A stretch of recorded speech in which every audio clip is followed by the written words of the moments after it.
My name is Rachel Morgan, and the day I caught my husband cheating wasn't the day my marriage ended. It ended 3 weeks later.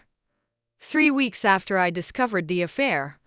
3 weeks after I learned the other woman was my cousin, and 3 weeks after I found out my younger sister had been keeping a secret from me. People always ask which betrayal hurt the most, my husband's, my cousin's, or my sister's. The truth is, they're wrong. The worst betrayal came from someone else entirely. But to explain that, I need to take you back to the beginning, back to the time when I thought my life was exactly what I'd always wanted. I was 38 years old and lived in a suburb outside Columbus, Ohio. My husband Daniel and I had been married for 14 years. We had 2 children, Tyler, who was 12, and Ava, who had just turned 9. Our life wasn't exciting, but it was good. At least I thought it was. We had the kind of marriage people complimented, the kind that looked solid from the outside. We rarely fought. We shared responsibilities. We attended every school event together. Every Christmas card featured smiling faces. Every family photo looked perfect. If you'd asked me then whether I trusted my husband, I would have laughed at the question. Of course I trusted him. I trusted him more than anyone. Looking back, that's probably why I missed the signs, because when you completely trust someone, you don't examine their behavior. You explain it. You defend it. You excuse it. The first sign appeared 6 months before everything fell apart. Daniel started taking calls outside. Not every call, just some of them. At first I didn't think twice about it. He worked as a regional sales manager. Phone calls were part of the job, but over time I noticed a pattern. Whenever his phone rang after dinner, he would step onto the back porch. Sometimes he'd stay there for 10 minutes, sometimes 20. When he returned, he always had an explanation. Client issue, work emergency, sales report. I believed him. Why wouldn't I? Then came the gym membership. That sounds ridiculous now. But trust me, when you've been married for 14 years, sudden changes stand out. Daniel had never liked gyms. Ever. For years he joked that lifting grocery bags counted as exercise. Then one Monday he announced he had joined a fitness center. Within a month he was going 5 nights a week. He bought new clothes, new shoes, a new haircut. I even teased him about it. Midlife crisis? He laughed. If this is a crisis, it's the healthiest one I've ever had. I laughed too, because at the time, it seemed harmless. The truth didn't begin to hit me until my sister Emily called one afternoon. Emily was 3 years younger than me. She lived 20 minutes away and visited often. She was close with my children and practically part of our household. That day she sounded distracted, nervous, not like herself. After a few minutes of small talk, she asked a strange question. How are things with Daniel? I remember smiling. Fine. Why? There was a pause, just a brief pause. Then she said, no reason. At the time I let it go. Now I know that was the moment everything started changing, because Emily wasn't asking a casual question. She was trying to decide whether to tell me something. And if she had found the courage to tell me then, a lot of pain could have been avoided. A month later, Tyler had a basketball tournament on a Saturday morning. Daniel promised he'd be there. He never missed games. Not once. That's why I wasn't worried when he texted saying he'd be a little late. Then another text arrived. Running behind. Sorry. The game started. And no Daniel. Halftime came. Still no Daniel. Tyler kept looking toward the entrance. Every time the doors opened, his face lit up, then fell again. By the end of the game, my son stopped looking altogether. That hurt more than I expected. Daniel finally arrived 40 minutes after the game ended. He blamed traffic. Tyler pretended not to care, but I could tell he did. That night, after the kids went to bed, I asked what happened. The answer came too quickly, too smoothly, like he'd prepared it in advance. Again, I ignored the feeling. Again, I chose trust. A week later, I discovered the first lie. Not the affair. Just a lie. But once you find one lie, you start wondering how many others exist, and that question changed everything. A week later, I discovered the first lie. Not the affair. Just a lie. But once you find one lie, you start wondering how many others exist, and that question changed everything. It happened on a Tuesday. Daniel told me he had an all-day meeting in Cincinnati. Nothing unusual. His job required travel, and Cincinnati was only a couple of hours away. I kissed him goodbye that morning and went back to work. Around noon, I took a break and stopped at a grocery store near my office. I was standing in the produce section when I heard someone call my name. I turned around and saw Mark, one of Daniel's co-workers. We chatted for a few minutes. Then I casually mentioned Daniel's trip. Mark looked confused. Cincinnati? I nodded. Yeah, the meeting. His expression didn't change. Rachel, we're all in Columbus today. I still remember the feeling that hit my stomach. Not panic. Not fear. Just a strange emptiness. Like an elevator dropping unexpectedly. I forced a smile. Oh, maybe I misunderstood. Mark shrugged. Maybe. The conversation moved on, but my mind didn't. For the rest of the afternoon, I couldn't focus. Every explanation I created fell apart. Maybe Daniel had another meeting. Maybe Mark wasn't aware of it. Maybe there was a client visit. Maybe. Maybe.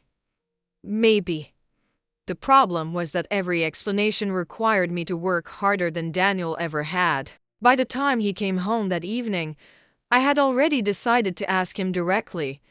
How was Cincinnati? The answer came instantly. Long. Then he laughed. Glad it's over. I stared at him. Waiting. Giving him one more chance. One chance to correct himself. One chance to tell the truth. He never took it.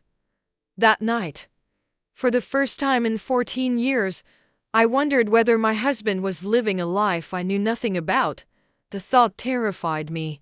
2 days later, Emily called again.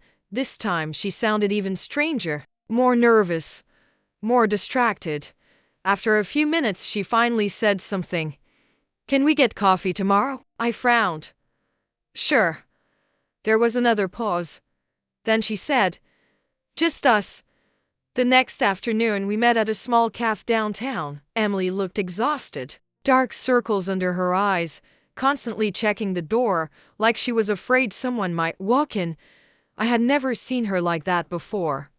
What's going on? I asked. For a moment, she just stared at her coffee. Then she looked up.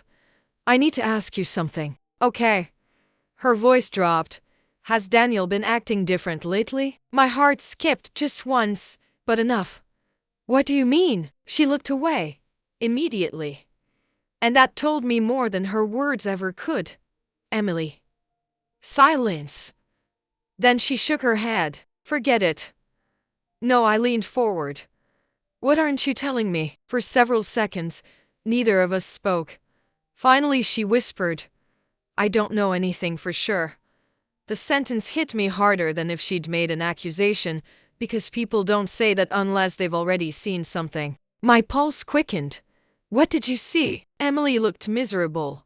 Genuinely miserable. Like she hated herself for being there. Then she answered.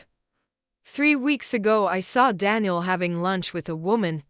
I felt every muscle in my body tense. A co-worker. Emily didn't answer. Instead, she stared at the table.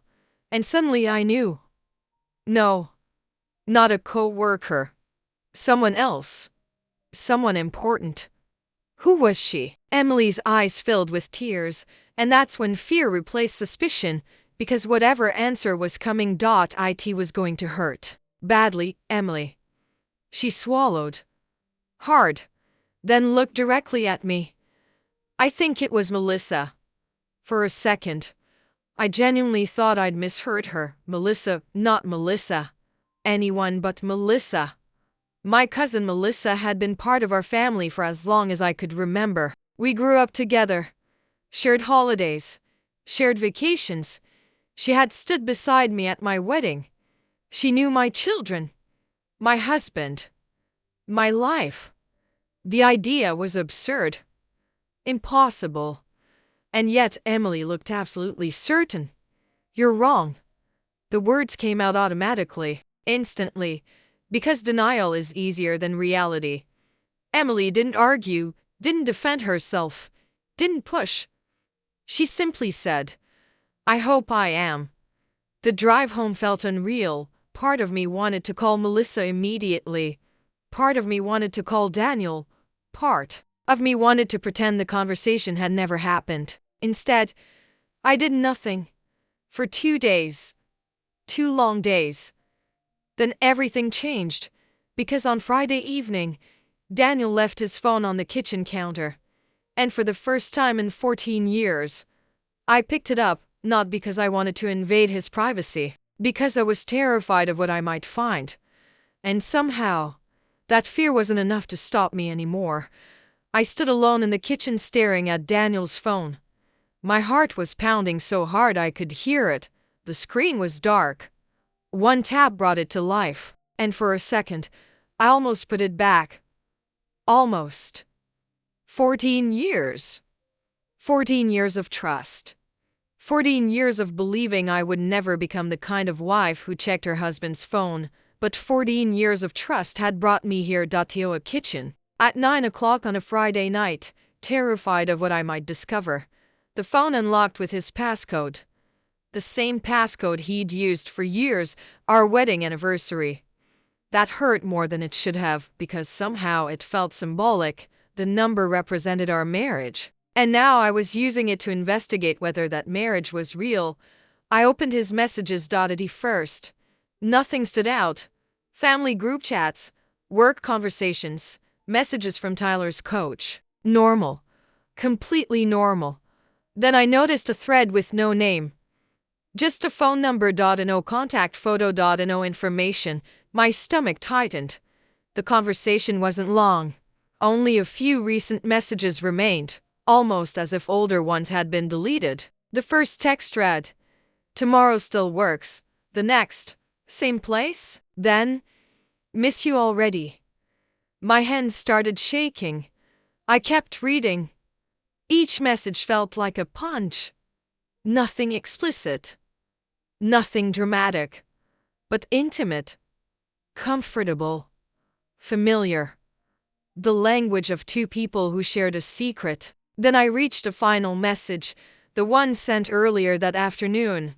"Can't wait to see you." I stared at the screen, unable to breathe, unable to think, unable to move. The red heart felt like it was burning into my eyes, because deep down, I already knew who had sent it. Still, I needed proof. Real proof. Not assumptions. Not suspicions. Proof. I clicked the phone number. And there it was. The contact information attached to the account. Melissa Turner. My cousin. For a moment, everything went silent. The refrigerator. The television. The traffic outside. Gone. All I could hear was my own heartbeat. Emily had been right. Every terrible possibility I'd been avoiding was true. My husband wasn't having an affair with a stranger. He wasn't having an affair with a co-worker. He was having an affair with my cousin. I don't know how long I stood there. Minutes probably. Maybe longer. Then I heard the garage door opening. Daniel was home. Instinctively, I locked the phone and placed it exactly where I'd found it. A second later, he walked into the kitchen, smiling, carrying takeout, acting normal. Completely normal. The sight made something inside me break, because while I'd been discovering the truth, he'd been picking up dinner.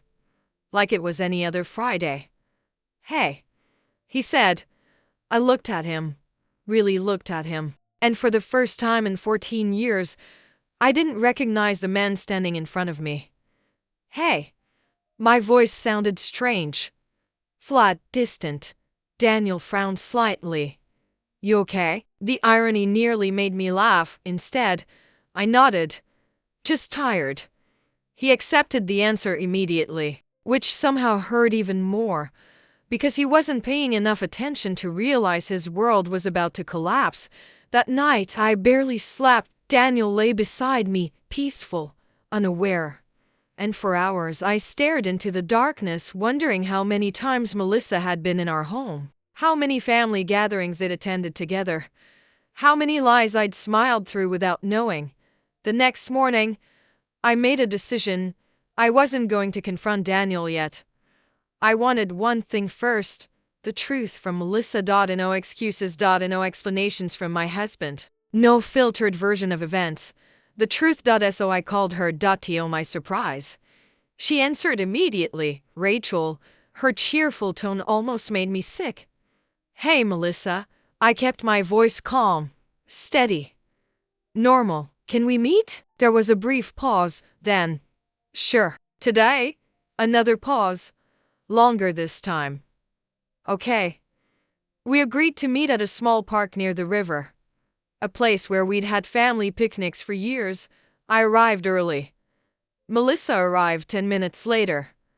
The second she saw me, her smile faded, not completely, just enough to tell me she already knew. And in that moment, I realized something important. She hadn't been worried about getting caught. She'd been expecting it. Slowly, she sat across from me. Neither of us spoke. Finally, I broke the silence. How long? Melissa closed her eyes, just for a second. Then she whispered, You know. Not a question. A statement. I nodded. How long? Her answer came quietly. 18 months. The number hit me like a physical blow. A year and a half.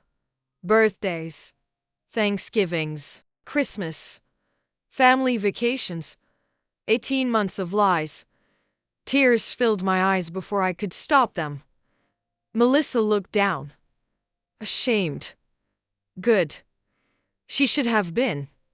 What were you thinking? My voice cracked. What could possibly make you think this was okay? For the first time, Melissa looked genuinely devastated. Then she said something I never expected. Something that changed everything. I didn't plan it. I laughed bitterly. Neither of you ever do. No, she shook her head. You don't understand. And for the first time since sitting down, I saw fear in her eyes. Real fear. The kind that comes when someone knows a much bigger truth is about to come out. Then she whispered, Rachel, Daniel wasn't supposed to choose me. My entire body went cold. Because suddenly I realized there was another secret. One I hadn't even considered. And whatever it was, it had been hiding beneath the affair all along. I stared at her. What does that mean? Melissa looked away, toward the river, toward anything except me. For several seconds, she didn't answer. Then she finally said, It started with you. The words made no sense. What? Her eyes filled with tears. I was jealous of you. I almost laughed. Not because it was funny, because it was absurd. Jealous. Of me? I was a married mother of 2 with a mortgage and gray hairs I kept coloring every 6 weeks. There was nothing glamorous about my life. Melissa shook her head. You don't get it. Her voice trembled. Your whole life. Everyone loved you. I stared at her, completely stunned. She continued before I could respond. At family gatherings, it was always Rachel this and Rachel that. I frowned. Melissa. No, she wiped at her eyes. You asked for the truth. I sat back, listening. Not because I wanted to. Because I needed to understand how someone I loved could do something this terrible. My mom compared me to you constantly. Her voice grew quieter. Your career, your marriage, your kids. I felt sick. Not because I agreed. Because I had never known. Not once. Melissa laughed bitterly. You were the successful one. The irony almost hurt. Because half the time I felt like I was barely holding my life together. But perception isn't reality. And apparently Melissa had been living inside that perception for years. Then she said something that made my stomach drop. The first person who ever made me feel important was Daniel. Silence. Cold. Heavy silence. I looked away. Because suddenly I understood. Not the affair. Not entirely. But the beginning. The vulnerability. The loneliness. The bad decisions. Daniel had given her attention, and she'd mistaken it for love. Melissa continued. After my dad died, I felt invisible. I remembered Uncle Robert's funeral. Remembered her standing alone after everyone left. Remembered promising we'd always be family. The memory hurt. A lot. Daniel checked on me. She swallowed hard. Then he kept checking on me. I closed my eyes. Because now I knew exactly how it had happened. Not suddenly. Not dramatically. One conversation. Then another. Then another. Until the line disappeared. When I opened my eyes again, Melissa was crying. Real tears. Not excuses. Not manipulation. Pain. I never meant for this to happen. I believe she believed that. The problem was that intentions didn't matter anymore. The damage was done. Then I asked the question that had haunted me for days. Did he love you? Melissa froze. Immediately. And that reaction answered everything. Not because she knew, because she didn't. Finally she whispered, I don't think so. The answer surprised me. Honestly, I had expected the opposite. She looked devastated, broken, then she added, I think he loved how I made him feel. The sentence stayed with me, because it sounded true, painfully true. Not love. Escape. Validation. Attention, things people confuse with love every day. For a long moment neither of us spoke. Then I asked, why did Emily know? Melissa looked down. Because she saw us. Of course. Emily. The missing piece. The person I still couldn't forgive. She wanted to tell you. I laughed bitterly. That's not what it looked like. Melissa nodded slowly. I know. For a second she seemed genuinely ashamed, then she continued. Daniel begged her not to. I clenched my jaw. That sounded exactly like him. Avoiding consequences, buying time. Hoping problems would disappear. They argued constantly. Melissa's voice cracked. More than once she threatened to tell you. That surprised me, because it didn't fit the story I'd built in my head. The story where Emily had chosen Daniel over me. The story where she'd betrayed me. Maybe things weren't that simple. Maybe they rarely were. Then Melissa said something that completely changed my perspective. Emily stopped talking to me 6 months ago. I frowned. What? Melissa nodded. She said what we were doing was destroying the family. For the first time in weeks, I felt a tiny crack in my anger toward my sister. Tiny. But real. Maybe I'd judged her too quickly, maybe not. Either way, there was clearly more to the story. Then Melissa took a deep breath, the kind people take before jumping off a cliff. And I knew something important was coming. Rachel. I looked at her. Her eyes were red. Exhausted. Defeated. I ended it. I blinked. What? 3 weeks ago. My heart skipped. 3 weeks. Before I found the messages. Before I confronted anyone. Before everything exploded. Melissa nodded. Slowly. I told him it was over. I searched her face, looking for a lie. I didn't find one. He didn't want it to end. That surprised me too, because for the first time, I wasn't hearing Daniel's version. I was hearing hers, and somehow the two stories were beginning to overlap. Then Melissa said the one thing I never expected. The thing that changed everything. You need to talk to your sister. I frowned. Why? Her eyes filled with tears again, because apparently there were still secrets left. Just not the kind I expected, because Emily's been carrying something for months. A chill ran down my spine. What are you talking about? Melissa hesitated, then whispered, the reason she didn't tell you wasn't Daniel. I stared, confused. What does that mean? Melissa swallowed hard, and when she finally answered, her voice was barely audible. She was afraid of losing you. For a moment I didn't understand. Then I did. And suddenly every strange conversation, every nervous phone call, every awkward family gathering, every guilty look started making sense. Because maybe Emily's biggest mistake wasn't choosing Daniel. Maybe it was choosing fear. And that realization hurt in an entirely different way. A few hours later, I was sitting in my car outside my sister's apartment, staring at her front door, trying to find the courage to knock. Because after everything that had happened, I wasn't sure which conversation scared me more. The one I'd already had with my husband, or the one I was about to have with my sister. For almost 5 minutes, I sat in my car staring at Emily's apartment. Twice I reached for the door handle. Twice I stopped. Because anger is easy. Anger gives you direction, certainty, purpose. The problem was that I wasn't certain anymore. Not about Emily. Not after what Melissa had told me.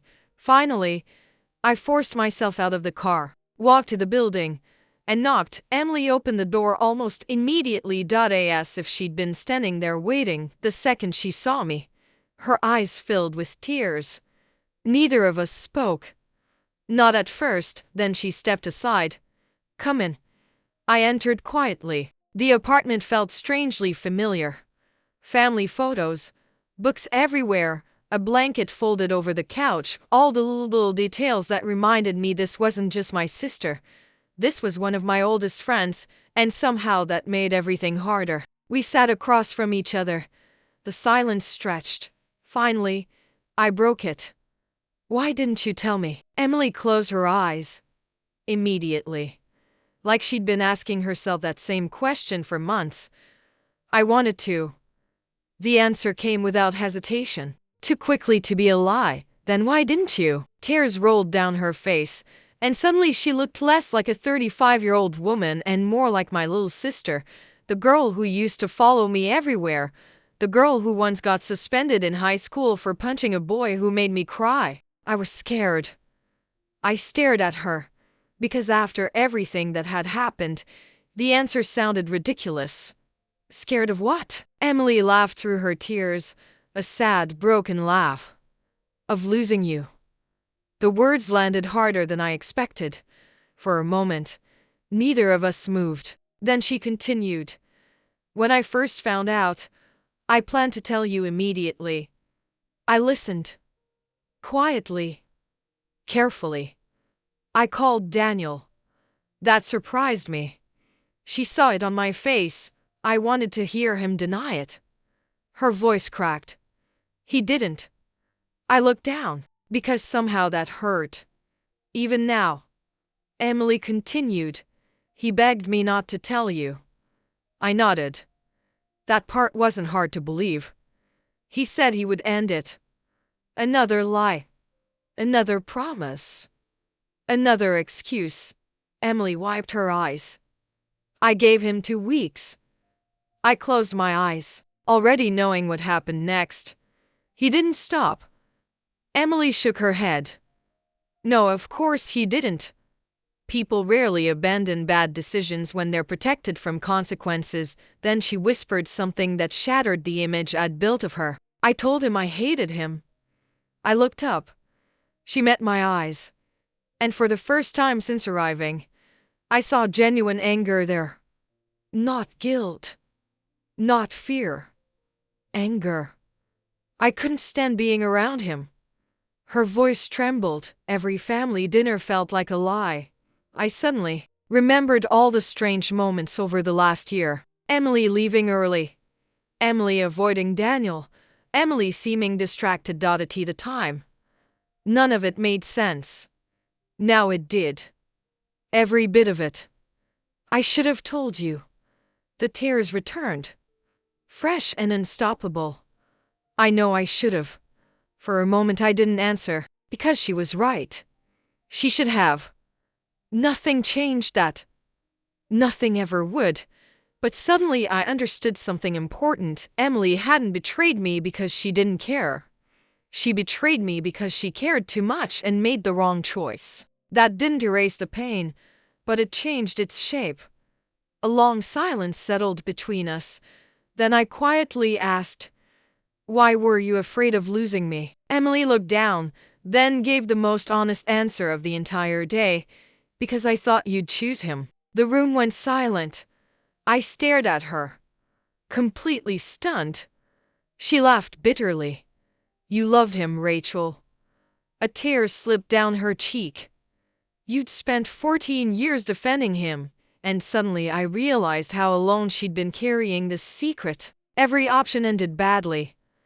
Tell me and risk destroying our relationship. Stay silent and destroy it anyway. There was never going to be a good outcome. Only different kinds of pain. Then Emily looked directly at me. "Are you leaving him?" The question hung between us. Heavy, important, final. And for the first time since discovering the affair, I knew the answer. Not emotionally, not impulsively, with complete certainty. Yes. Emily nodded slowly, not surprised, not relieved. Just sad. Because some endings are necessary, even when they hurt. 3 weeks later, my entire family gathered at my parents' house, the same dining room where we'd celebrated birthdays, Christmases, graduations. The same room where so many lies had quietly survived. This time there would be no more lies. Daniel was their dad, so was Melissa. My parents, Emily. My brother Michael. Everyone. Nobody touched the food. Nobody smiled. The atmosphere felt like a storm waiting to break. Finally, my father stood, looked around the table, and spoke. "We're here because this family can't move forward until the truth is spoken out loud." Nobody argued. Nobody could. Because he was right. One by one, people apologized. My mother apologized for staying silent. Melissa apologized for betraying me. Emily apologized for not telling me sooner. Even my father apologized for pretending everything would somehow fix itself. Then everyone looked at Daniel. And for a moment, he said nothing. Just stared at the table. Finally he stood. The room became completely silent. His voice shook. "I don't expect forgiveness." Nobody responded. "I don't deserve it." Still nobody responded. Then he looked at me. Directly at me. For the first time in weeks. And I realized something. He wasn't looking for another chance. He already knew there wasn't one. Instead, he said, "I'm sorry I destroyed our family." For a second, 14 years flashed through my mind. Our wedding, our children being born, vacations, ordinary evenings, a whole life. Then I answered. And the room listened. "You didn't destroy our family." Daniel frowned. Confused. I took a slow breath, then continued. "You destroyed our marriage." A few people began crying, including me. But I kept going. Family is bigger than that. I looked toward Emily, then my parents, then my brother, and finally my children's photographs hanging on the wall nearby. Family survives when people choose honesty. The room fell silent again, because everyone understood what I meant. The affair ended my marriage, but the lies nearly ended everything else, and that was the lesson none of us would ever forget. 6 months later, my divorce was finalized. Daniel moved into an apartment across town. Melissa relocated to another state. Emily and I started rebuilding our relationship slowly, painfully. One conversation at a time. Trust didn't return overnight. Some wounds never heal completely, but they do heal enough. Tyler and Ava just did better than I expected. Children often understand more than adults give them credit for. Life moved forward. Not the life I planned. Not the life I wanted. But a real one. And sometimes that's enough. Today, when people ask whether I regret discovering the truth, my answer is always the same. No, because the truth hurt. More than I can describe, but living inside a lie would have hurt forever. And if there's one thing I learned from all of this, it's that betrayal doesn't begin when someone cheats. It begins the moment people decide the truth is too dangerous to tell. My marriage ended. My heart broke. My family nearly fell apart. But in the end, honesty saved what was left, and that was worth fighting for. A year later, I was sitting in the bleachers at one of Tyler's basketball games, the same gym where I'd once watched him search the doorway for his father. The same gym where I first realized something was wrong. Only this time felt different. Not because life had become perfect. It hadn't. Divorce doesn't magically erase pain. It doesn't restore trust. It doesn't give you back the years you spent believing a lie. But it gives you something else. A chance to stop living inside that lie. Tyler scored late in the fourth quarter and looked up into the stands. For a second, our eyes met. And he smiled. A real smile. The kind I hadn't seen during the hardest months. Beside me, Ava was talking nonstop about school. Emily was sitting 2 rows behind us. My parents were there too. Not because everything had been repaired, because everyone was finally trying. Family isn't the people who never hurt you. Those people don't exist. Family is the people who accept responsibility for the hurt they caused and work every day to do better. Some relationships survived. Some didn't. Daniel and I learned how to co-parent. Nothing more. Nothing less. Melissa never came back. The last thing I heard was that she had started over somewhere else. And honestly, I hope she found whatever she was looking for. Because it was never Daniel. And it was never me. It was something inside herself. Something no affair could fix. As for me, for a long time, I thought the worst day of my life was the day I discovered my husband's betrayal. Now I know I was wrong. The worst day was the day I stopped believing I deserved better. The best day was the day I remembered that I did. And that made all the difference.